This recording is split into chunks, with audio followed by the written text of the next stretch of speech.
الله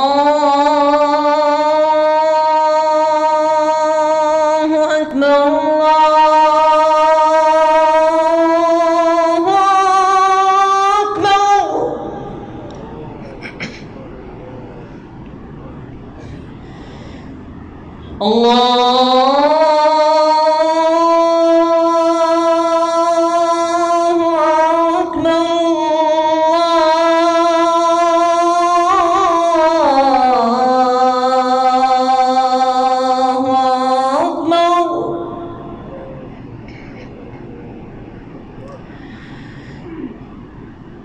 أشهد أن لا إله إلا الله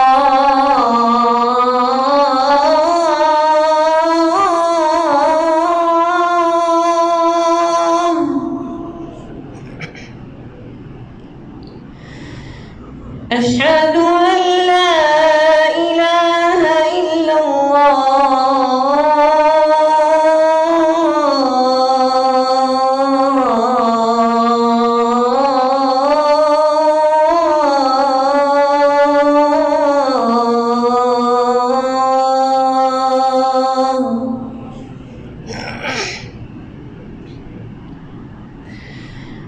أشهد أن محمدًا رسول الله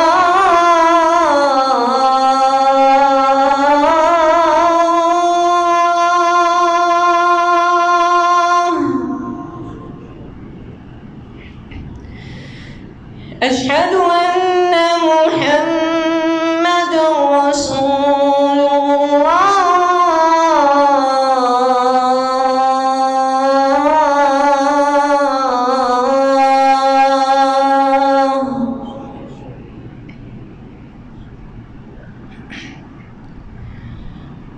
حي على الصلاة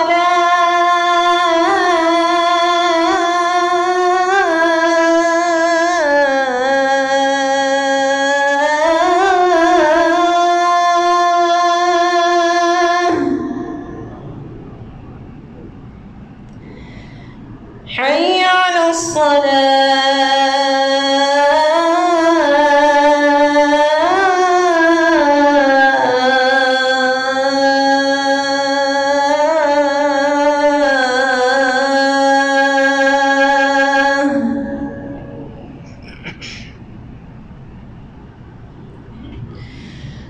حي على الفلاح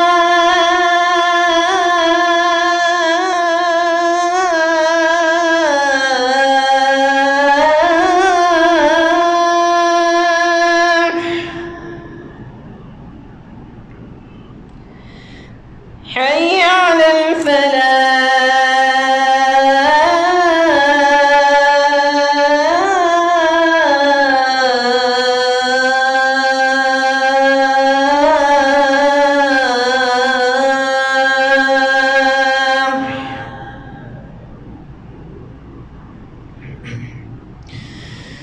الله أكبر الله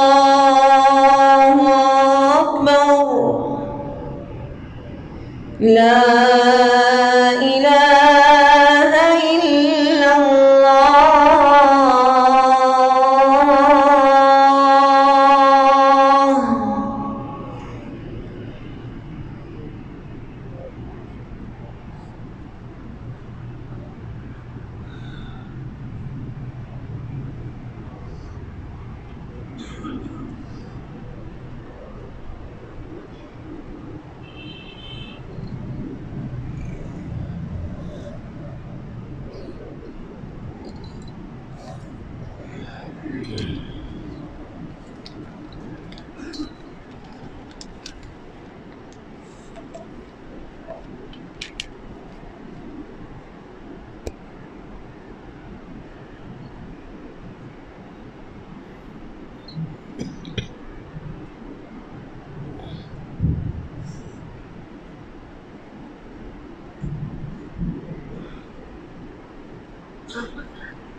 إن الحمد لله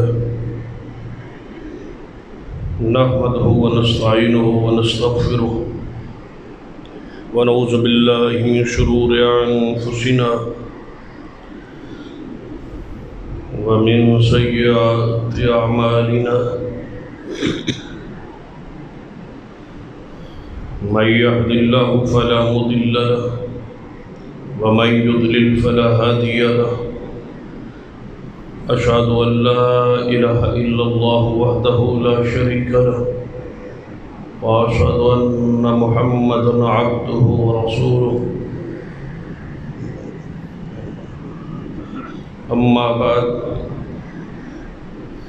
فإن خير الحديث كتاب الله وخير الهدي هدي محمد صلى الله عليه وآله وسلم وشر الأمور محدثاتها وكل محدثة بدعة وكل بدعة ضلالة أما بعد فأعوذ بالله السميع العليم من الشيطان الرجيم من همزه ونفخه ونفثه بسم الله الرحمن الرحيم يا أيها الذين آمنوا اتقوا الله وقولوا قولا سديدا يصلح لكم أعمالكم ويغفر لكم ذنوبكم ومن يطع الله ورسوله فقد فاز فوزا عظيما رب اشرح لي صدري ويسر لي أمري واحلل عقدة من لساني يفقهوا قولي رب زدني علما سبحان ربك رب العزة عما يصفون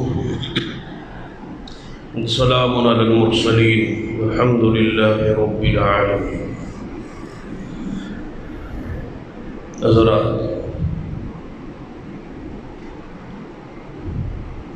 گزشتہ خطبہ اندر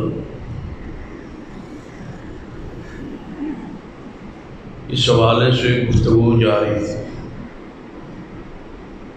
کہ قیامت والے دن کلمات کا وزن ہوگا. زبان سے ہمارے اقوال یہ جملے نکلتے ہیں، ان کو تولا جائے. لہذا نبی رحمت صلی اللہ علیہ وسلم کی حدیث ہے کہ خاموشی میں سلامتی ہے. خاموش رہنا بہتر ہے، افضل ہے، اولا ہے. زبان تر رہے تو اللہ کے ذکر سے،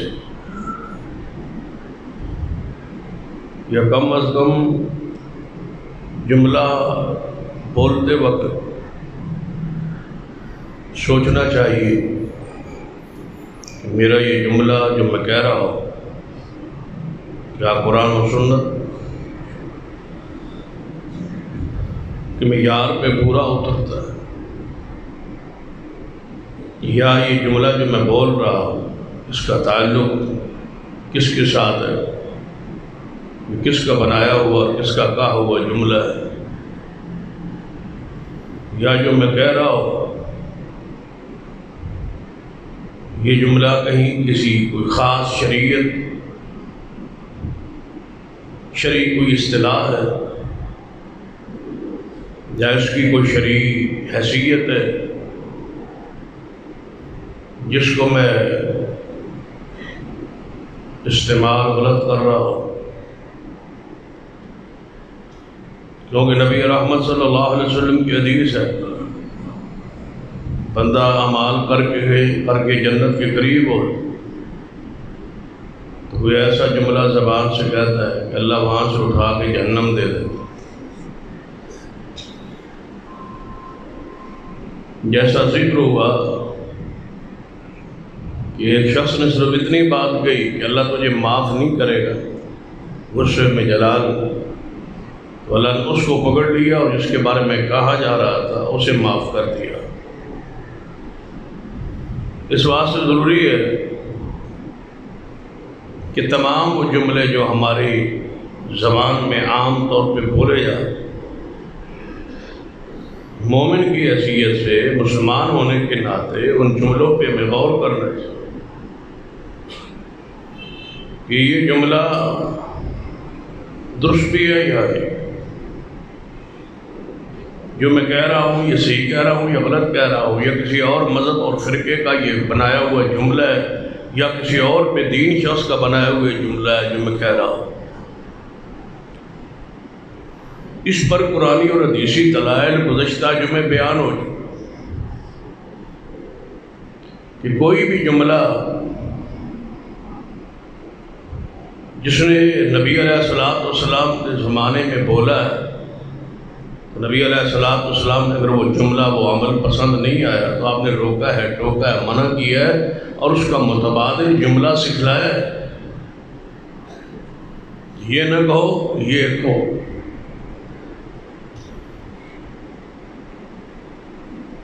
اور سارا جو نظام ہمارا دنیا کا چل رہا ہے یہ چند جملوں پر، ہماری زبان کے جو نکلنے والے جملے ہیں اسی پر چل رہا ہے۔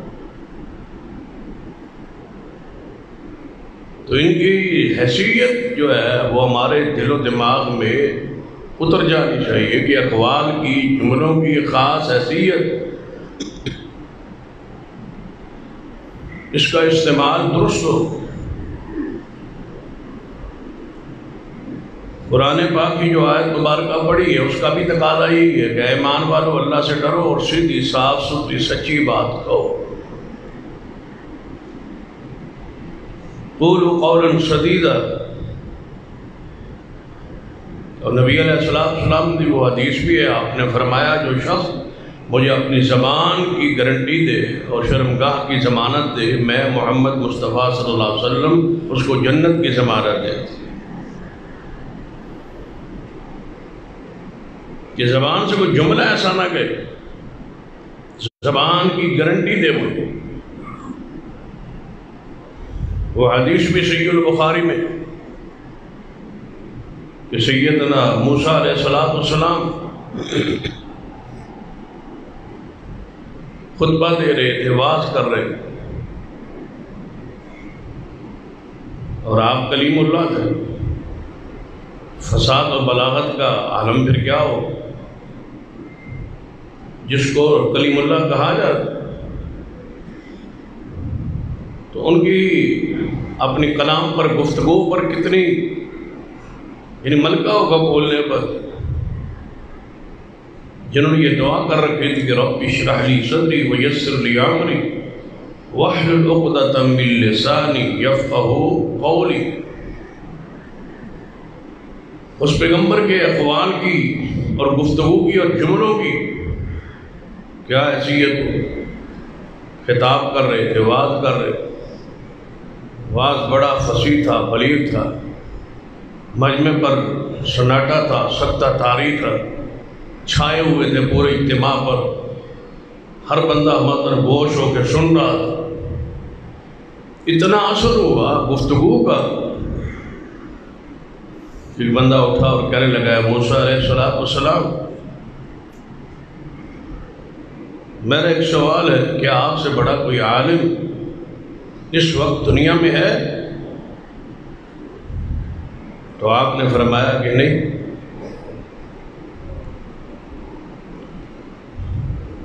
اس وقت مجھ سے بڑا عالم اس دنیا میں کوئی نہیں۔ یہ کون فرما رہے ہیں؟ موسیٰ علیہ السلام۔ ہم اپنے لیے غور کریں، یہ موسیٰ علیہ السلام پیغمبر ہے، معصوم ہے، کریم اللہ ہے، اور فرما رہے ہیں کیا؟ اس پہ غور کریں۔ اور ہم اپنی زبان میں، اپنے الفاظ میں، اپنی گفتگو میں اور اپنے اشتہارات میں، اپنے جلسوں میں، اپنے پروگرامز میں، اپنے خطباء کے لیے، اپنے علماء کے لیے، اپنے شیوخ کے لیے جو الفاظ کا استعمال کرتے ہیں اس پہ ذرا غور کہ جو کہہ رہے ہیں ہم سچ کہہ رہے ہیں یہ جھوٹ کہہ رہے ہیں، یا جو تعریف کر رہے ہیں یہ منہ پہ تعریف ہو رہی ہے یا خلاف حقیقت بات ہو رہی ہے۔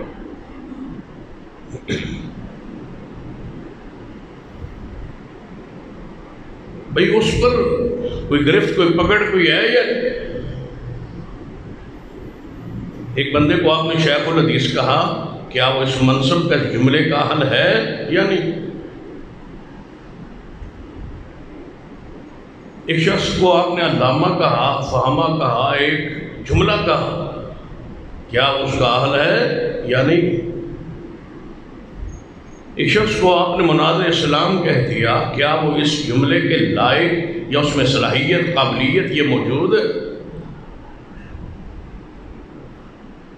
اگر تو وہ موجود ہے تو ٹھیک ہے، آپ کی بات سچی ہے، درست ہے، صحیح۔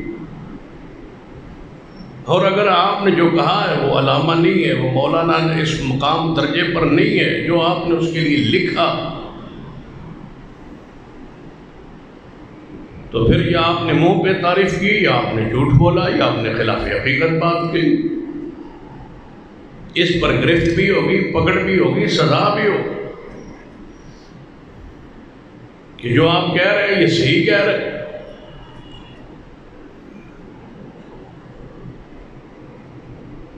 جس کو آپ شیخ الاسلام کہہ رہے ہیں وہ شیخ الاسلام ہے، جس کو الجامع المعقول والمنقول کہہ رہے ہیں کیا وہ اسما ہے؟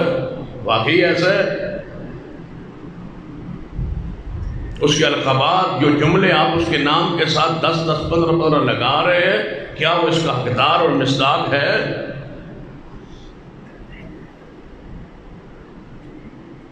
ہمارے شیخ تھے حافظ عبد المنان نور پوری، اللہ ان کی قبر پہ رحمت نازل، شیخ تھے، محدث تھے،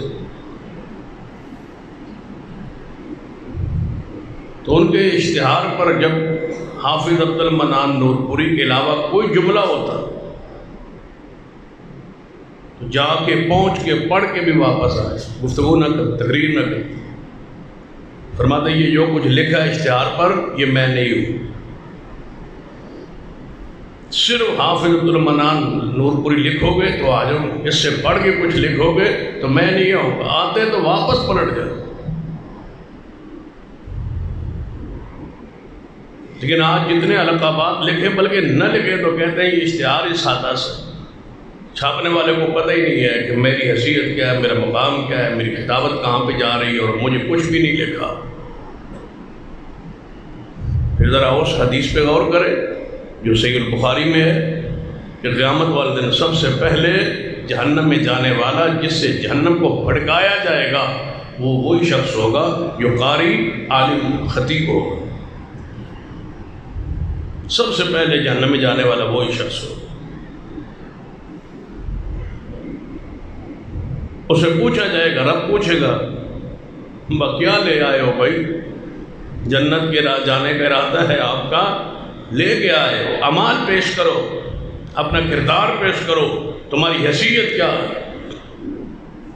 تو کہے گا یا اللہ میں قاری تھا، میں عالم تھا، میں خطیب تھا، دین پہنچاتا رہا، اسلام پہنچاتا رہا، قرآن پڑھتا رہا، قرآن پڑھاتا رہا۔ تیرے نبی کا ہی فرمان ہے خیرکم من تعلم القرآن وعلمہ، بہترین وہی ہے جو قرآن پڑھے پڑھائے، وہ تو میں کرتا رہا۔ اللہ تعالیٰ فرمائے گا تو جھوٹ بولتا ہے، تو اس لیے پڑھتا پڑھاتا رہا کہ تجھے وہاں خطیب کہا جائے، قاری کہا جائے، یہ مقام دیا جائے، یہ درجہ دیا جائے، تو اس لیے کہتا تھا۔ دنیا تو تیرے ظاہر کو جانتی تھی، ہم تو تیرے دل کو جانتے تھے۔ جس کے لیے تو کرتا رہا وہ تو جو اشتہار چھپے یا نہ چھپے، یا اللہ وہ تو چھپے، جو تو کہلوانا چاہتا تھا وہ تجھے کہا گیا یا نہیں کہا گیا دنیا میں، یا اللہ کہا گیا۔ فرمایا پھر ہمارے لیے سوائے جہنم کے آج کچھ بھی نہیں۔ جس کے لیے تو کرتا رہا وہ ہو گیا، وہ صلہ مل گیا، وہ نتیجہ مل گیا، وہ امام انقلاب تو دنیا میں بن گیا، وہ محدث زمان تو ہو گیا، وہ خطیب ملت، وہ جو الفاظ تو چاہتا تھا وہ تیرے ساتھ ہو گیا، تجھے مل گیا، دنیا نے کہہ دیا، نعرے لگا دیے، اب ہمارے پاس تیرے لیے سوائے جہنم کی اور کچھ نہیں۔ سب سے پہلے فیصلے جہنم کا اس بارے ہو رہا ہے، معمولی بات نہیں ہے، سچی بات کہو، صاف بات کہو۔ جو مقرر ہے اس کو مقرر کہو، جو استاد ہے اس کو استاد کہو، جو محدث ہے اس کو محدث کہو۔ جو جس کا درجہ ہے اقرموا منازلکم، اس درجے پر، اس مقام پر اس کو بٹھاؤ۔ جس طرح اللہ کی صفات پیغمبر میں نہیں ہے، پیغمبر کی صفات دوسرے صحابہ میں نہیں ہے، صدیق کی صفات عمر میں نہیں ہے، عمر کی شان عثمان میں نہیں ہے، عثمان کا مقام سینہ علی میں نہیں ہے، جو علی کا مقام ہے وہ دیگر صحابہ کرام کا نہیں ہے، جو صحابہ کا ہے وہ تابعین کا نہیں ہے، جو تابعین کا ہے وہ تبع تابعین کا نہیں ہے، جو تبع تابعین کا ہے وہ محدثین اور فقہاء کا نہیں ہے۔ تو اسی طرح جو درجہ جس عالم کا ہے اس کو بیان کرو، جو نہیں ہے اس فرق کو جانو اور پہچانو۔ اگر یہ فرق نہ ہوتا تو علماء، تبع تابعین، تابعین، صحابہ کرام، یہ فرق، یہ نام الگ الگ اصطلاحیں نہ ہوتی۔ یہ پہچان کے لیے ہے، یہ درجات بندی ہے۔ تلک الرسل فضلنا بعضهم علی بعض، جب رسولوں کو ایک دوسرے پر فضیلت حاصل ہے، برابری نہیں ہے، تو پھر پہچانی۔ جملہ کہنے سے پہلے جو جملہ زبان بولا جا رہا ہے اس کو سوچو، میں کیا کہہ رہا ہوں، کس کے بارے میں کہہ رہا ہوں۔ سیدنا موسیٰ علیہ السلام سے پوچھا گیا آپ سے بڑا پھر کوئی عالم ہے؟ موسیٰ علیہ السلام نے فرمایا اس وقت اللہ کی زمین پر مجھ سے بڑا عالم کوئی۔ اسی وقت وہی آئی۔ یہ جملہ آسمان پر پسند کیا گیا نہیں، وہی آئی، اے موسیٰ جو علم تمہارے پاس ہے وہ تمہارے پاس ہے، اور وہ علم والا اس رب کی زمین پر، میری زمین پر موجود ہے، جو علم اس کے پاس ہے وہ تمہارے پاس نہیں ہے، آؤ تجھے ملاقات کروا دیں۔ پھر اس عالم کو دیکھنے کے لیے کتنا لمبا صبر کیا موسیٰ علیہ السلام نے۔ سیدنا یوشع علیہ السلام دریا کے کنارے کنارے صبر ہوتا رہا، وہ علوم سیکھنے کے لیے، وہ عالم دیکھنے کے لیے جو ان سے علم میں جو علم ان کے پاس تھا وہ اس کے پاس نہیں، جو ان کے پاس ہے وہ اس کے پاس۔ اور پھر خضر علیہ السلام نے پوری تسلی سے موسیٰ علیہ السلام کو اس عقیدے کی وضاحت کی۔ حدیث ہے صحیح البخاری، سرور کائنات محمد رسول اللہ صلی اللہ علیہ وسلم فرمایا جب موسیٰ علیہ السلام اور خضر علیہ السلام دونوں کشتی کے اندر سفر کر رہے تھے، کشتی پہ چڑھے تھے، قرآن بھی ہے سورۃ القاف میں، چڑھے تھے کشتی میں، سفر کر رہے تھے، تو ایک چڑی آئی، اس نے اپنی چونچ جو ہے وہ پانی سے بھری، جس طرح آپ دیکھتے ہیں نہروں میں، تالابوں میں یا دریاؤ کے کناروں پہ چڑیاں اڑتی ہوئی پانی لیتی ہیں، اڑتی ہیں، جھپٹی مارتی ہیں اور پانی کی چونچ بھر کے پھر آگے اڑ جاتی ہیں۔ چڑیا نے ایسے ہی کیا۔ خضر علیہ السلام نے فرمایا موسیٰ اس چڑیا کو دیکھا ہے؟ جی ہاں دیکھا ہے۔ فرمایا اس دے پانی لیڑ نال کوئی دریا دے پانی، کوئی سمندر دے پانی کمی ہوئی؟ فرمایا نہیں۔ تو فرمایا تیرا علم اور میرا علم اکٹھا بھی ہو جائے نا تو رب کے علم میں کوئی کمی نہیں۔ یہ جملہ کہ مجھ سے بڑا عالم کوئی نہیں، یہ نہ کہا کرے، ہر عالم سے بڑا عالم کوئی نہ کوئی رب کی زمین پہ موجود ہوتا ہے۔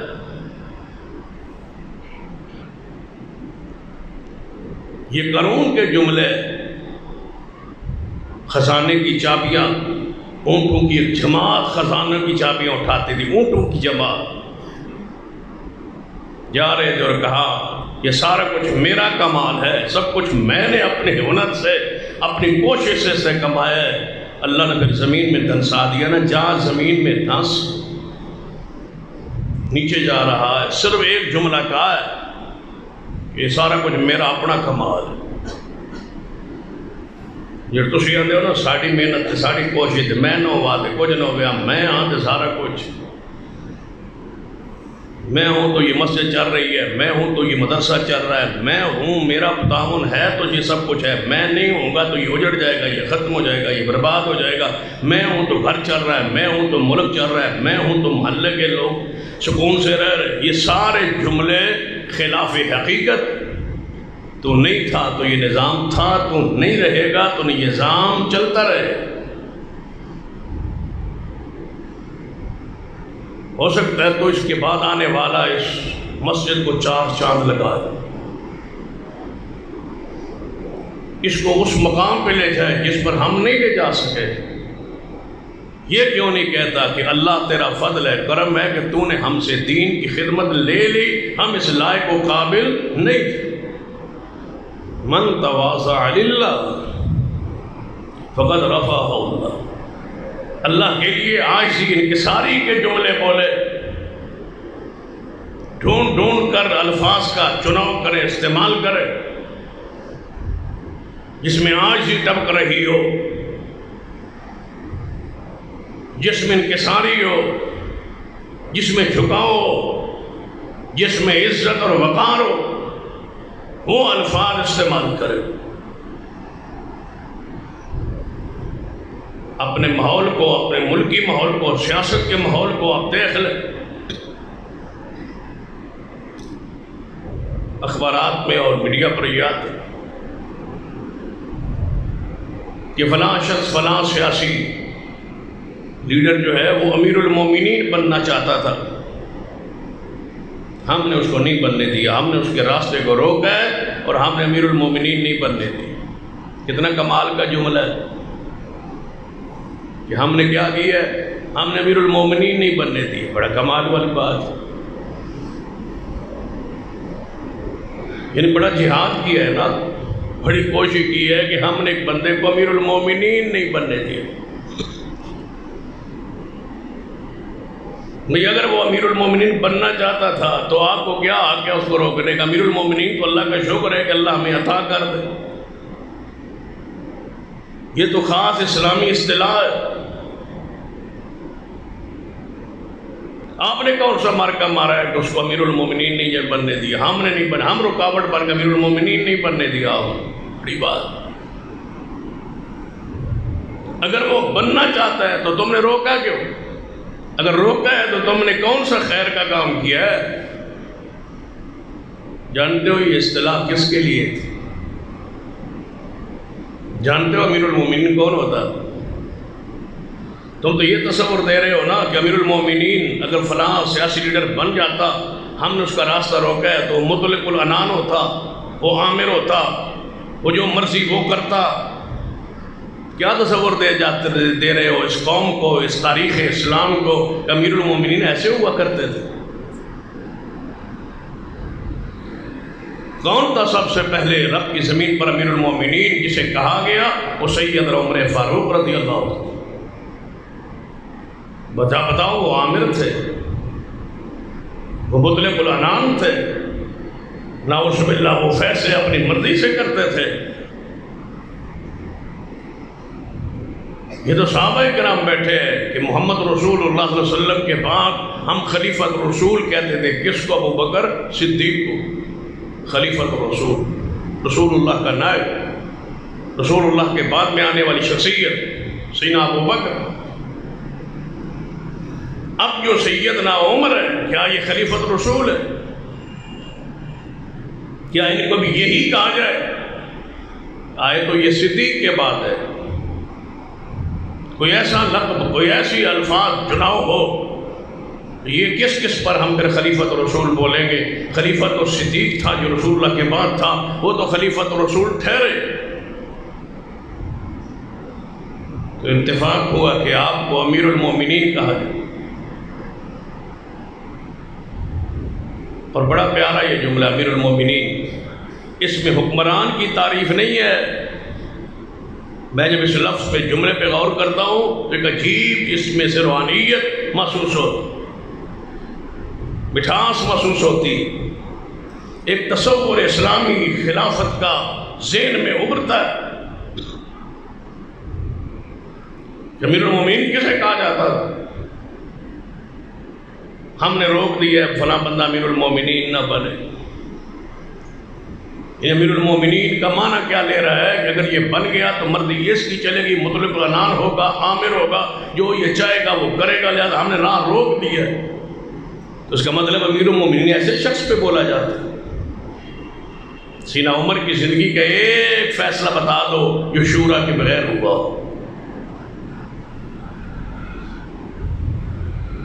امیر المومنین کا لفظ انتہائی مقدس پقیدہ لفظ تھا.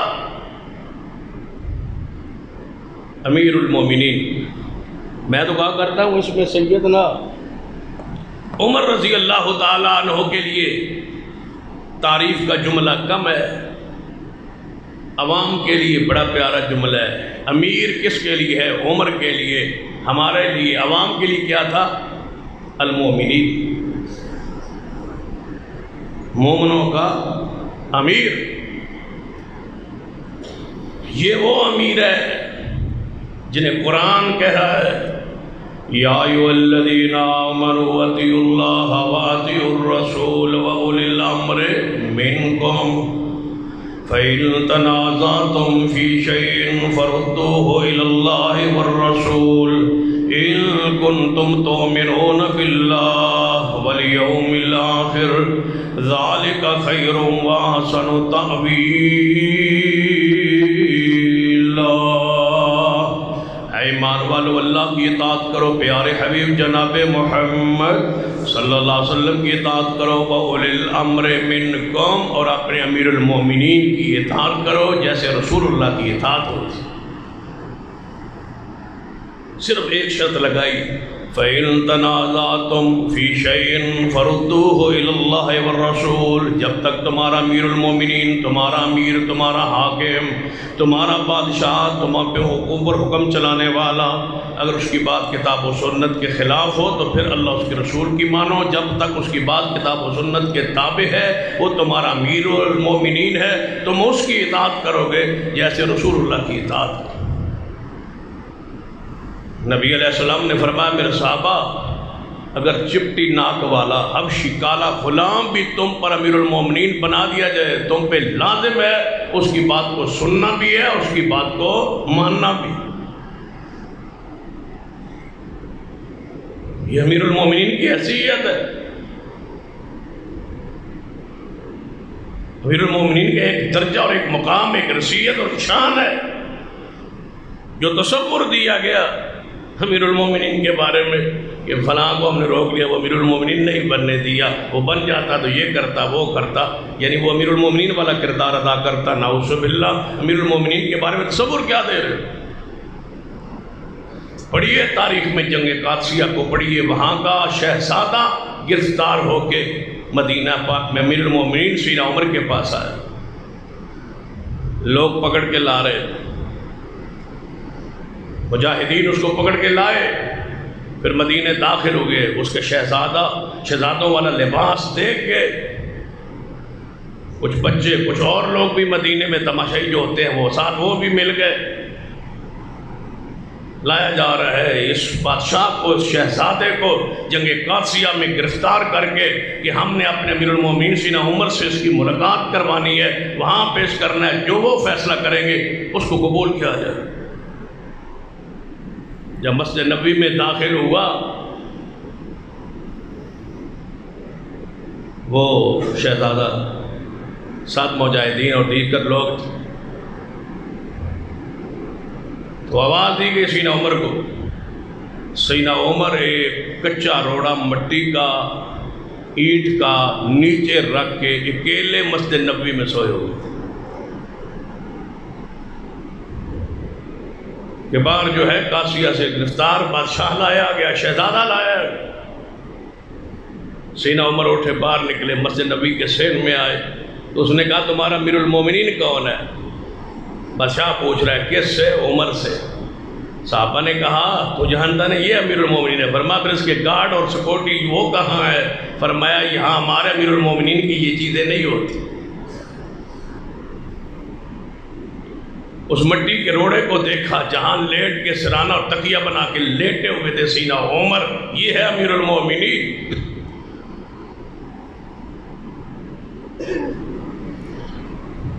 غیر ایک آدمی کو امیر المومنین کہہ کے اس کو روکا جا رہا ہے کہ نہیں اس کو امیر المومنین نہیں بننے دینا، یہ مرضی کرے. امیر المومنین مرضی نہیں کرتا، کوئی اور لفظ استعمال کیجئے، یا پکیدہ ترین لفظ ہے یہ اسلام کی علامت لفظ ہے، یہ اسلام کے نفاذ کی علامت لفظ ہے۔ یہ وہ شخصیت ہے امیر المومنین جو رات کو گلیوں میں گشت کرتے تھے خادم کی حیثیت سے، جس نے بوڑھیا کی جھونپڑی میں داخل ہو کے خود آگ جلا کے اس کے بچوں کے لیے کھانا پکایا تھا، بنایا تھا، پھر اس کو پیش کیا تھا۔ روتے بچوں کے پاس بیٹھ گئے تھے، فرمایا میں نہیں جاؤں گا جب تک یہ ہنسے نہیں۔ بچے جب مسکرائیں کھا پی کے جانے لگے تو بوڑھیا نے کہا تھا امیر المومنین بنا پھرتا ہے عمر فاروق، سویا ہوا ہے گھروں میں، تجھے امیر المومنین ہونا چاہیے تھا، تجھے امیر المومنین ہونا چاہیے تھا۔ سیدنا عمر رو پڑے، فرمایا جس عمر کی بات تو کر رہی ہے وہ میں ہی ہوں۔ جھونپڑیوں میں آگ جلا کے یتیم بچوں کو کھانا کھلاتے تھے، یہ ہے امیر عمر رضی اللہ عنہ، اسے امیر المومنین کہا جاتا ہے۔ امیر المومنین نے اپنے شہادت سے پہلے 7 بندوں کی کمیٹی بنائی، فرمایا ان میں سے اپنا امیر یہ چن لینا، لیکن ان میں 6 یہ بندے ہیں، ان میں سے کسی کو چن لینا۔ 7واں میرا بیٹا عبداللہ بن عمر ہے، یہ میرا بیٹا ہے، اس کی یہ حیثیت، یہ مقام ہے، علمی اس کا یہ درجہ ہے، اس کو محفل میں اجلاس میں شورا کے اجلاس میں بٹھا لینا، اس سے مشورہ لے لینا، لیکن اس کو امیر المومنین نہیں بنانا۔ امیر المومنین بنانا یا سیدنا عثمان کو، یا سیدنا علی کو، یا طلحہ کو، زبیر کو، سعد کو، یا عبدالرحمن بن عوف۔ امیر المومنین بننے کے وہ لائق، میرا بیٹا صرف مشاورت میں شامل ہو سکتا ہے، امیر المومنین کے مقام پہ نہیں آئے۔ امیر المومنین پتہ ہے کون ہوتا ہے؟ حالت نماز میں زخمی ہوئے، حملہ ہوا، نماز پڑھتے پڑھتے گر گئے، حملہ ہوا، خون نکلا، عبدالرحمن ابن عوف کو آگے کیا، انہوں نے نماز پڑھائی، بے ہوش ہو گئے، سیدنا عمر اٹھا کے گھر لایا گیا، ہوش میں آئے تو پہلا سوال ہی یہ تھا کہ نماز صحابہ نے پڑھ لی تھی یا کسی کی نماز تو نہیں رہ گئی میری وجہ سے۔ یہ ہے امیر المومنین رضی اللہ تعالی۔ ہماری اصطلاح میں عام لفظ چلتا ہے صادق اور امین کا، پاکستان کے آئین کا ایک حصہ ہے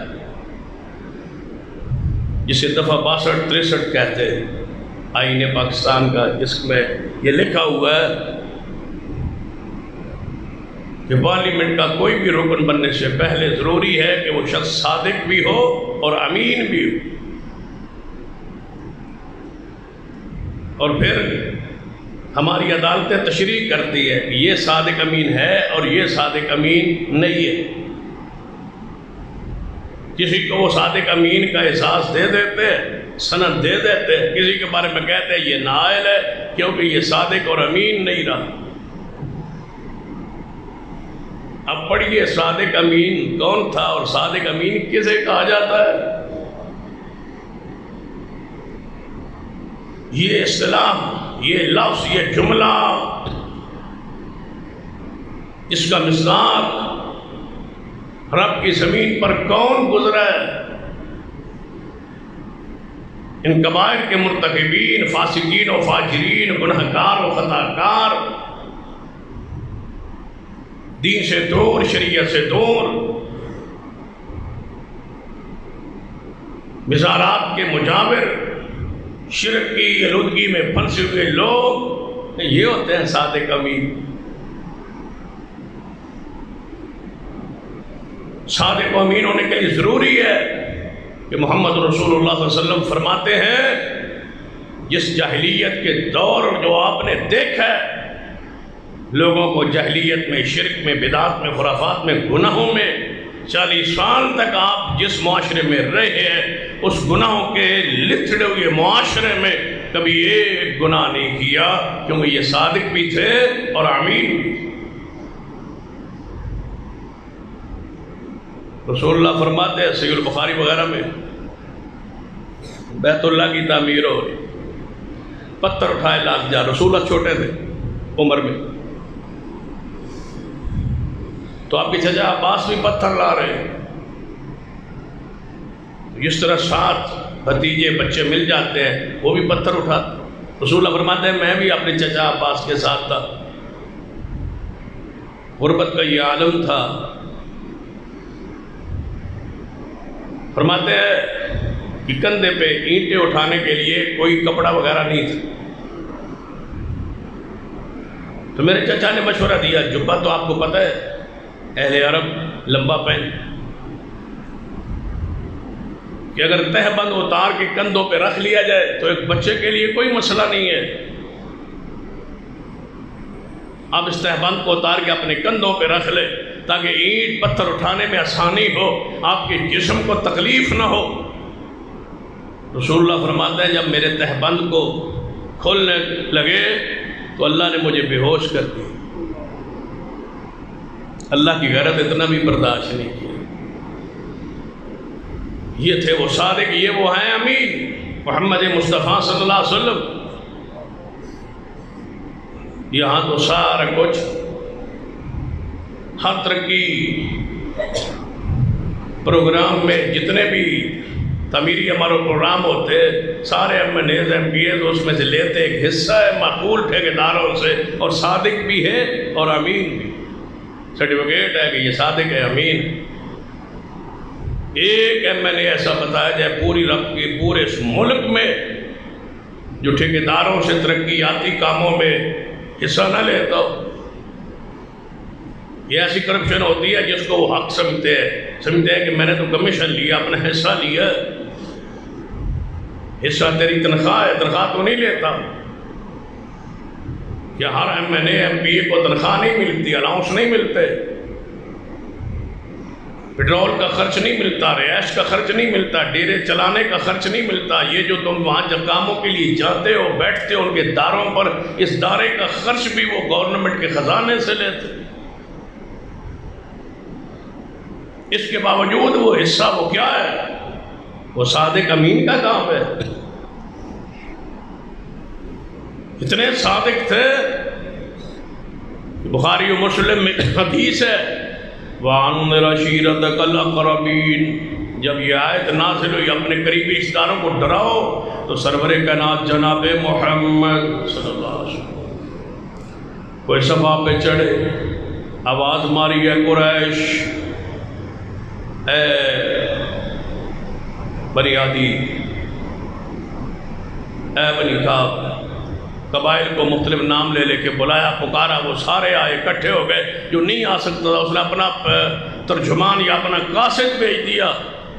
رسول اللہ نے فرمایا اگر میں تجھے کہوں کہ پہاڑی کے پیچھے سے ایک لشکر آ رہا ہے اور تم پہ حملہ آور ہونے والا ہے, مان جاؤ گے؟ تو سب نے کیا کہا تھا, کیوں نہیں مانیں گے؟ اس لیے کہ آپ نے کبھی جھوٹ نہیں بولا. تو پھر فرمایا اگر یہ مان لو گے, حالانکہ کوئی چانس نہیں ہے کہ آپ پہ کوئی اس پہاڑی کے پیچھے سے حملہ آور ہو, لیکن میں کہہ دوں تو مان جاؤ گے. لہذا میں کہتا ہوں کہ اللہ نے مجھے نبی بنایا ہے تو میری بات مان لو. جب میں صادق ہوں, امین ہوں, تو میری بات مانو. سیرت پڑھی, امانتیں ساری کفار کی باوجود مخالفت کے, لڑائی کے, جھگڑے کے, سارا کچھ تھا, لیکن امانتیں پھر بھی محمد مصطفیٰ کے پاس. سید شیر خدا کو وہاں چھوڑ کے گئے تھے, یہ امانتیں ہیں کافروں کی, جب وہی نکال رہے ہیں. سوچئے امین کسے کہا جاتا ہے. مال غنیمت سمجھ کے امانتوں کو نہیں کھا جاتے. رسول اللہ جا رہے ہیں یہاں سے, دشمن نکال رہے ہیں یہاں سے. چاہیے تھا جب وہ دشمن ہے, مخالف ہیں, نکال رہے ہیں, رہنے سے پر جناب نہیں وہ برداشت کرتے, نکلنے پر مجبور کیا جا رہا ہے, تو اخلاقی طور پر, ذہنی طور پر, ذہنی طور پر, معاشرے کے حالات واقعات کی روشنی میں کیا حق ہے کہ ان کی امانتیں واپس کی جائے؟ رسول اللہ کیا فرمایا, علی یہ فلاں فلاں کی امانتیں رکھ لو اور واپس کر دینا, تاکہ محمد مصطفیٰ کے امین ہونے پر حرف نہ آئے. یہ ہے صادق اور امین. یہ کون سے صادق امین ہے؟ نماز نہ پڑھے تب بھی صادق ہے, تب بھی امین ہے. شرک کرے تب بھی صادق ہے, تب بھی امین ہے. دنیا کا سب سے بڑا جھوٹ شرک ہے, اور سب سے بڑا مشرک جو ہے وہ کذاب ہے. کبھی شرک کرنے والا صادق نہیں ہو. قبروں پہ جو سجدہ کرتا ہے، چڑھاوے چڑھاتا ہے، نظر و نیازیں دیتا ہے، قبروں کی سبیلیں لگاتا ہے، مجاور بنتا ہے، وہ صادق امین نہیں ہوتا۔ رسول اللہ کی دعوت کی گئی اعلان نبوت سے پہلے، جب رسول اللہ محفل میں مجلس میں دسترخوان پہ موجود ہوئے تو پوچھا گیا یہ گوشت کس کا ہے؟ فرمایا فلاں بت کے نام پہ ذبح کیا گیا ہے۔ رسول اللہ اٹھ کھڑے ہوئے، فرمایا میں غیر اللہ کے نام پہ ذبح کیا گوشت نہیں کھاتا، یہ قبروں کے بکرے، یہ چھترے، یہ حرام۔ وَلَحْمَ الْخِنْزِيرِ وَمَا أُهِلَّ بِهِ لِغَيْرِ اللَّهِ، یہ خنزیر سے بڑھ کے پلید ہے، ان کو کھانے والا صادق اور امین۔ پھر یا صادق کو تم نہیں سمجھے یا پھر تم امین کو نہیں سمجھے۔ سب سے بڑا خائن مشرک ہوتا ہے جو اللہ کا حق مار کے مخلوق کو دیتا۔ شرک کرنے والا کبھی صادق نہیں ہوتا، کبھی امین نہیں ہوتا۔ اس لفظ کا استعمال جس کے لیے سجدہ ہے اسی کے لیے رہنے دیا ہے۔ اگر کسی کو کوئی سرٹیفکیٹ دینا ہے تو کوئی اور الفاظ تلاش کیجیے، الفاظ کا چناؤ اور کیجیے۔ اگر ایک MLA ہو، MP ہو، اس کو گارنٹی ہو کہ یہ صادق بھی ہے، یہ امین بھی ہے، اس کا شرک، اس کی بدعات، اس کی خرافات، اس کی بدعملی ہمارے سامنے ہو تو کیا سمجھو گے کہ صادق ایسے ہوتے تھے؟ پھر ان کا صادق ایسے ہوتا ہوگا؟ کیا تاثر دینا چاہتے ہو کہ ہمارے ملک کا حصہ ہے، کہ قانون کا حصہ ہے کہ وہ MLA MP ہو، وہ ممبر ہو جو صادق اور امین ہو، پھر ہم رسول اللہ کو صادق امین کہیں گے تو کیا کہنا چاہتے ہو کافروں کو کہ صادق امین ایسے ہوتے ہیں؟ لفظ کا چناؤ، لفظ کی امانت ہوتی ہے، ہر لفظ کی امانت ہوتی ہے، الفاظ امانت ہے ہمارے پاس، ان کا استعمال وہی ہوگا۔ یہ لفظ نازل کرنے والا اللہ ہے، یہ حروف نازل کرنے والا اللہ ہے، الفاظ بنانے والا، یہ زمین پہ نازل کرنے والا اللہ ہے، یہ بولنے کی قوت دینے والا اللہ ہے۔ لفظوں کی امانت جو قرآن و سنت کے مطابق ہے اس کو بولا جائے گا۔ لفظوں کی امانت کے اندر خیانت ہے کہ جس کا وہ مصداق حقدار نہیں ہے اس کے لیے وہ لفظ کا استعمال کیا جائے۔ ہمارے ملک میں چلتا ہے کہ ہم اس ملک کو، پاکستان کو ریاست مدینہ بنا رہے ہیں۔ آؤ ذرا ریاست مدینہ کی طرف۔ یہ ریاست مدینہ کس نے بنائی تھی؟ محمد رسول اللہ۔ رسول اللہ کے بعد پھر کون تھے؟ ابو بکر، پھر ابو بکر کے بعد عمر، عمر کے بعد عثمان، عثمان کے بعد علی، علی کے بعد سیدنا حسن، حسن کے بعد سیدنا امیر معاویہ رضوان اللہ علیہ مجمعین۔ یہ شخصیات جنہوں نے تصور دی ہے ریاست مدینہ کا۔ اب 1400 سال بعد، 1450 سال بعد ہمارا حکمران پاکستان کو ریاست مدینہ بنانا چاہتا ہے۔ بڑا پیارا جملہ ہے، بڑا اچھا جملہ ہے کہ ہم پاکستان کو مدینہ کے طرز پہ بنائے، ریاست مدینہ بنائے۔ ریاست مدینہ بنائے گا کون؟ کہتے ہیں جی ہم بنائے گے۔ جب جیسے تم ہو، یعنی تم بناؤ گے مدینہ، پاکستان کو ریاست مدینہ۔ مدینہ کی ریاست بنانے کے لیے اللہ نے جس کا انتخاب کیا وہ محمد مصطفیٰ تھے، پھر صدیق، عمر، عثمان و علی تھے۔ ذرا اپنی صورت، اپنی شکل پیش کرو صدیق، عمر، عثمان و علی پر۔ ریاست مدینہ بنانے والی کرسی پر بیٹھنے والے ایسے تھے جیسے تم ہو۔ جب تم ریاست مدینہ کے والی جیسی صورت ہی نہیں ہے، کیا بناؤ گے ریاست مدینہ؟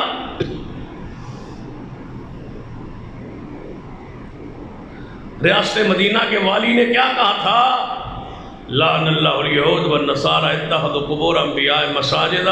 اللہ یہودی عیسائیوں پہ لعنت کرے جنہوں نے نبیوں کی قبروں کو سجدے کیے۔ رسول اللہ نے فرمایا اے علی، جی یا رسول اللہ، آؤ میں تجھے وزیر بناتا ہوں اپنا۔ آپ کی ڈیوٹی ہے اوقاف کی اور مذہبی امور کی ڈیوٹی آپ کی ہے۔ جہاں تک رسول اللہ کی حکومت ہے آپ نے جانا ہے اور کسی قبر کو پختہ نہیں رہنے دینا، اونچی نہیں رہنے دینا، بالکل ایک بلشت اونچی کرنا اور کچی بنانی ہے۔ میرا حکم ہے علی، تم اس کام کے ذمہ دار ہو۔ یہاں سے شروع ہوتی ہے ریاست مدینہ۔ صحیح مسلم پڑھو، شیر خدا سیدنا علی کا نام سب سے زیادہ لیا جاتا ہے نا، تو پھر شیر خدا جب خود خلیفہ بنے آپ نے اپنے غلام ابو الحجاج اسدی کو بلایا اور فرمایا اے ابو الحجاج میں تمہیں وہ ڈیوٹی دینا چاہتا ہوں جو ڈیوٹی رسول اللہ نے مجھے دی تھی، آج میں خلیفہ ہوں، وہ ڈیوٹی تم ادا کرو، چاہو جہاں تک علی کی حکومت ہے کوئی اونچی قبر نہیں رہنے دینی۔ یہ ہے ریاست مدینہ۔ یہ کہتے ہیں ریاست مدینہ صرف گلیاں بنانے کا نام ہے یا ہسپتال بنانے کا نام ہے یا لنگر خانے کھولنے کا نام، پناہ گاہیں بنائے روٹی سارے نشئی کھا کے سوئے، بس یہ ریاست مدینہ ہے۔ ریاست مدینہ کے ایک شخص دکھاتا ہوں، سیدنا عمر جب زخمی ہوئے، اس کا ذکر پہلے ہوا، زخمی ہوئے ہوش میں آئے، ایک جوان آپ کو پوچھنے آیا، حدیث صحیح البخاری میں پوچھنے آیا ایک شخص بیمار پرسی کرن لیا ہے، سیدنا عمر نو پوچھا کے بیمار پرسی کر گیا، پیچھا نو جان لگا تے سیدنا عمر تکیے کے ساتھ ٹیک لگا کے ایسے لیٹے ہوئے تھے، پیٹ مبارک زخمی تھا، خوب دودھ پلایا جا رہا تھا اور شاید ملا کے وہ پیٹ کے راستے آنتوں کے راستے باہر آ رہا تھا۔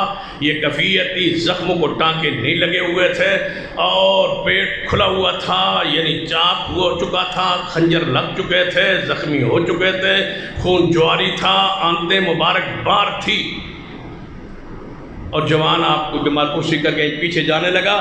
سیدنا عمر رضی اللہ عنہ دیکھ لیا ایسے لیٹے لیٹے، فرمایا جوان کو پیچھے بلایا، فرمایا تیری سلوار تو ٹخنوں سے نیچے ہے۔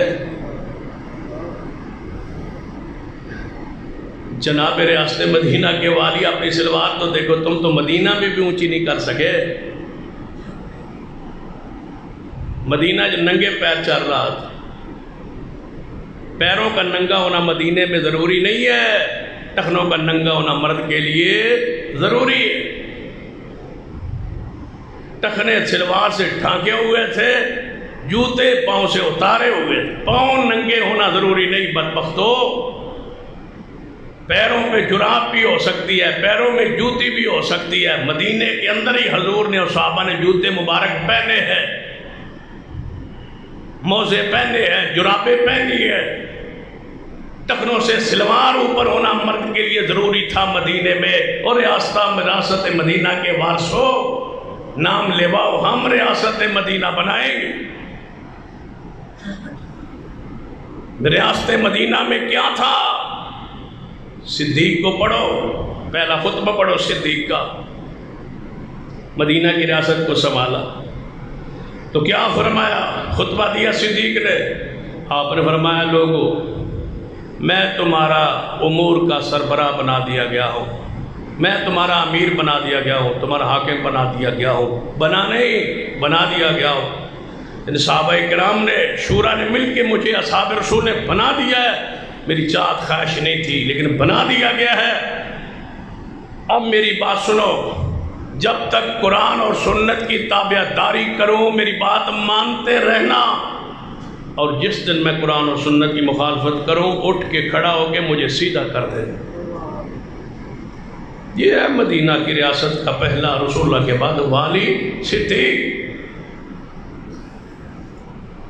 سمجھنا ہے تو پڑھ لیجئے، سیدنا عمر کو پڑھی، سیدنا عمر رضی اللہ عنہ کھڑے، اور میں آج کے بعد میں بحیثیت امیر المومنین حکم دیتا ہوں کہ حق مار کا تقرر کر دیا جائے۔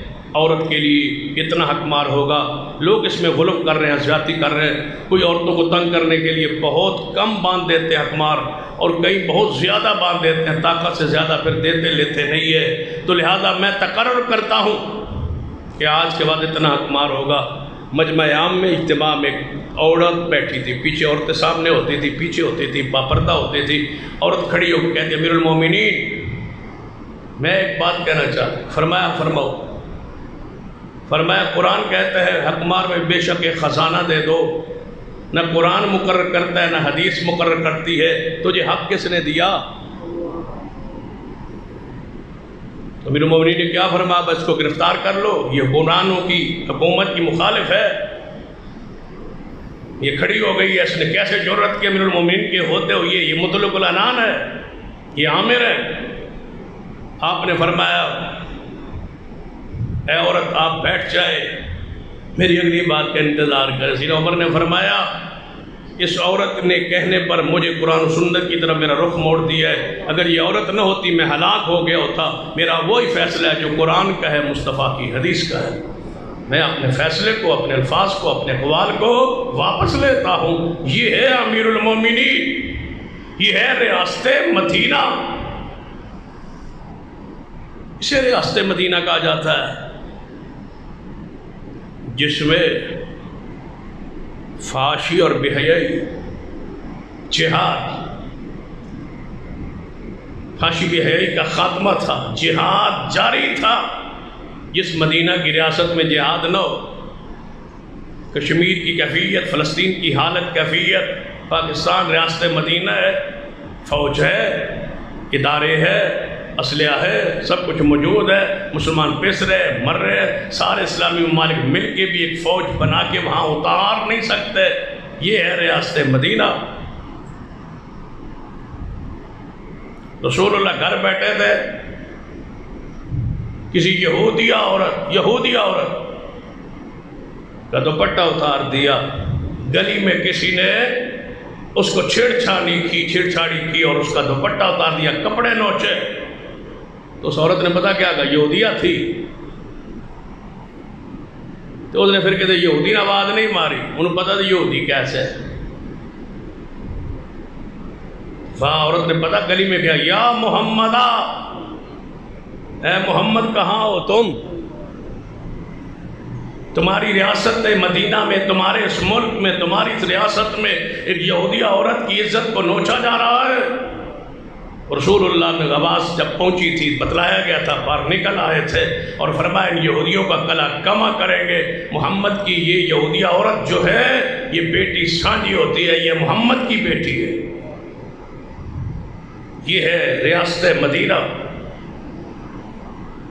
فحاشی اور بے حیائی کا خاتمہ تھا۔ رسول اللہ نے فرمایا تھا عورتیں پردے میں آئے نماز کے لیے۔ بتاؤ یہ نماز کے لیے پردے کی ضرورت کیا تھی؟ فرمایا اعتکاف کے لیے عورتیں الگ اپنا خیمہ بنائے تاکہ بے حیائی نہ پھیلے، راستے الگ مقرر کیے، دروازے الگ مقرر کیے رسول اللہ نے عورتوں کے، تاکہ اختلاط نہ ہو۔ اور یہاں ریاست مدینہ کی وہ جو آگے بننے والی ہے، یہ تو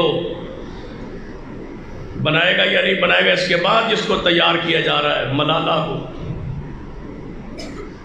جس نے اس کے بعد آ کے ملک کو سنبھالنا ہے۔ یا اللہ ایسا وقت ہمارے ملک پہ نہ آئے۔ اس نے تو حد ہی تو جناب ساری کراس کر گئی ہے۔ وہ کہتی ہے شادی کی ضرورت کیا ہے، نکاح کی ضرورت کیا ہے، جس بندے کو مرضی پارٹنر بنا پارٹنر رکھے، پھر جدو دل کرے کاروبار وکھرا وکھرا کر لو، پھر کسی اور نال پارٹنرشپ کر لو، پھر ادھر رج جاؤ تو پھر کسی اور نال پارٹنرشپ کر لو۔ بے حیائی کی انتہا ہے، نہ قانون حرکت میں آتا ہے۔ دفعہ 62-63 بھی موجود ہے، صادق امین ہونا چاہیے، اور ملک میں فحاشی اور بے حیائی کا عالم یہ ہے، اور ریاست مدینہ بن رہی مجال ہے کوئی قانون حرکت میں؟ بھلا اداروں کے خلاف بات کرے گا، فوج کے خلاف کوئی بات کرے گا، وزیر اعظم کے خلاف کوئی بات کرے گا، دیکھتے ہیں دوسرے دن وہ نظر ہی نہیں آئے گا۔ لیکن دین کے خلاف، رسول اللہ کے خلاف، دین کے خلاف، شریعت کے خلاف، ریاست مدینہ کے دعوے داروں کے دور میں کہا جا رہا ہے کہ نکاح کی ضرورت نہیں ہے، جس مرضی بندے کو اپنے ساتھ رکھ لیں، جو ایسی پیدا ہوئی ہو اس کی حالت کیفیت پھر ایسی ہونی ہے آگے۔ یہ پارٹنر کا ہی نتیجہ ہے جو تم سامنے۔ یہ جملے یہ کسے جا رہے شریعت کے خلاف، ریاست مدینہ۔ اچھا مجھے تکلیف اس جملے سے اس وجہ سے ہوتی ہے کہ جب کافر سنیں گے پاکستان بن گئی ہے ریاست مدینہ، پھر جب یہاں سنتے ہوں گے روزانہ کے حادثے، ٹرینوں کے حادثے، روزانہ کے بچوں کا قتل، زنا، فحاشی، بے حیائی، یہ گندی عورتوں کے یہ گندے الفاظ، یہ عورتوں کا مارچ، تو وہ کہتے ہوں گے بریاست مدینہ بھی پھر ایسی ہی ہوگی، بنا جو رہے ہیں۔ وہ تھے نا جنرل سے عورت، اور ادھر تھے علامہ احسان علی جی شہید رحمۃ اللہ۔ تو علامہ صاحب فرمایا کرتے ہیں میری اس سے ملاقات ہو، سعودی عرب کے یہ دورے پر تھا، میں بھی سعودی عرب میں تھا، تو وہاں جن کے یہ مہمان تھے میں بھی مہمان تھے، اکٹھے ہو۔ یہ اس کے جنرل تھے، پاکستان کے جناب حکمران تھے۔ کہتا ہے ضیاء الحق میرے قریبہ، کہتا ہے علامہ احسان علی صاحب رحمۃ اللہ، علامہ صاحب آپ میری مخالفت کیوں کرتے؟ چلو بھٹو گزر گیا، وہ اسلام کا نام بھی نہیں لیتا تھا، میں اس سے تو بہتر ہوں، میں نام تو لیتا ہوں، آپ میری مخالفت کیوں؟ علامہ صاحب نے فرمایا تو اسلام کا نام لینا چھوڑ دے منافق، میں تیری مخالفت چھوڑ دوں۔ وہ نام نہیں لیتا تھا تو وہ کرتا بھی نہیں تھا، تو نام لے کے اسلام کو بدنام کرتا ہے۔ زنا کے خلاف قانون موجود ہے کہ اس ملک میں زنا کرنے والے کی یہ سزا ہے، اور ساتھ ہی تم نے چکلے اور فحاشی کے اڈے کھولے ہوئے ہیں۔ اور پھر کہا کرتے تھے، وہ شیخ سعدی کے الفاظ بیان کرتے تھے کہ شیخ سعدی نے کہا اپنی کتاب میں یہ کہانی لکھی، خیالاتی تصور، کہ میں ایک بستی سے گزرا تو بستی کے جو کتے تھے وہ سارے مجھے پڑ گئے، میرے پیچھے پیچھے کتے، میں آگے آگے، میں جلدی سے زمین پہ جھکا کے پتھر اٹھاؤں اور ان کتوں کو ماروں تاکہ یہ پیچھے بھاگ جائے۔ فرمایا جب میں نے نیچے ہاتھ کیا تو پتھر نے زمین کا ساتھ دینا چھوڑ دیا، یا ساتھ چھوڑنے سے انکار کر دیا، وہ پتھر میرے ہاتھ میں نہیں آیا، اکھڑا نہیں ہے، وہ جمع ہوا تھا، زمین کے اندر تھا۔ تو کہنے لگے شیخ سعدی یا اللہ تیری کیسے بستی ہے، کتے کھلے ہوئے اور پتھر بندھے ہوئے، پتھر بندھے ہوئے اور کتے کھلے ہوئے۔ قانون موجود ہے اور زنا کے اڈے موجود ہے، ادھر قانون ہے جو زنا کر اس کی یہ سزا ہے، ادھر بدکاری کے اڈے میں، فحاشی میں، چکلے میں چلے جاؤ تو زنا کا لسنس موجود ہے۔ یہ کیسی ریاست مدینہ، یہ کیسا ہے اسلام کا نام؟ یہ کوئی جملہ ایک ہے، اس پر تو بہت سارے ایسے جملے ہیں جو کتاب و سنت سے بالکل ہٹے ہوئے، عقیدے کے خلاف، قرآن کے خلاف، دین کے خلاف، حدیث کے خلاف، تاریخ اسلام کے خلاف، تاریخ اسلام کو مسخ کر دینے والے جو، کیا ہم پیش کر سکتے ہیں کہ ریاست مدینہ اگر یہ ہے جو بنائی جا رہی ہے تو پھر ریاست مدینہ بھی وہ نعوذ باللہ ایسی ہوگی؟ اس کو بنانے والے کا کردار، صورت پہلے بنائی، صورت بنانے کے بعد شرک سے خاتمہ شروع کیجئے، پھر جا کے قوم کو کہیے کرپشن بعد میں ہے، پہلے شرک کا خاتمہ ہے۔ شرک کے تم خود دعوے دار ہو اور کرنے والے ہو، اور کہتے ہو ریاست مدینہ۔ مدینہ کی ریاست میں کوئی مزار نہیں تھا، کوئی دربار نہیں تھا، کوئی سالانہ عرس نہیں تھا، کوئی میلہ نہیں تھا، کوئی ہے تو پیش کیجئے، نہیں ہے تو پھر مانیے کہ ہم اس کو ریاست مدینہ نہیں بنا رہے بلکہ شرکستان بنا رہے، شرک کے اڈے کھولے جا رہے، صوفیوں کے لیے ریسرچ سینٹر کھولے جا رہے، اسلام دین شریعت سے امت کو دور کیا جا رہا ہے، مدارس مساجد کو تنگ کیا جا رہا ہے۔ مساجد کے لیے جب تک منظوری اجازت نہ ہو تو مسجد نہیں بن سکتی، سینمے کے لیے جب چاہیں بنا لیں، فحاشی کا اڈا جب چاہیں بنائیں، جہاں چاہیں بنائیں، کوئی پابندی نہیں۔ مسجد کے لیے NOC چاہیے۔ NOC کیا ہے؟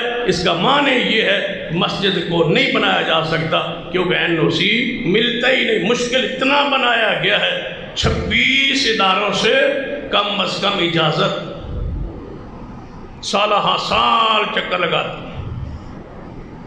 جس کو باضابطہ NOC کہا جاتا ہے، آج تک ہمارے شہر میں ضلع میں نہیں بن سکا کسی ایک مسجد کے لیے۔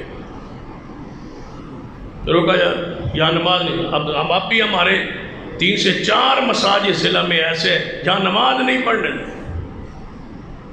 لاؤڈ سپیکر دور کی بات ہے، مسجد تو دور کی بات، کہتے ہیں نماز بھی نہیں پڑھ سکتے، نماز پڑھنے کے لیے NOC چاہیے، ساری زمین مسجد ہے لیکن کہتے ہیں نماز کے لیے بھی NOC چاہیے۔ یہ ریاست مدینہ ہے، اسے ریاست مدینہ کہا جاتا ہے۔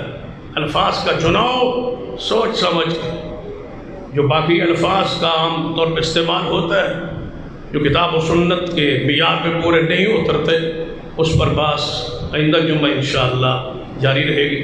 اللہ سے دعا ہے عمل کی توفیق عطا فرمائے۔ اقول قولی ھذا واستغفر اللہ لی ولکم ولسائر المسلمین وآخر دعوایا الحمد للہ۔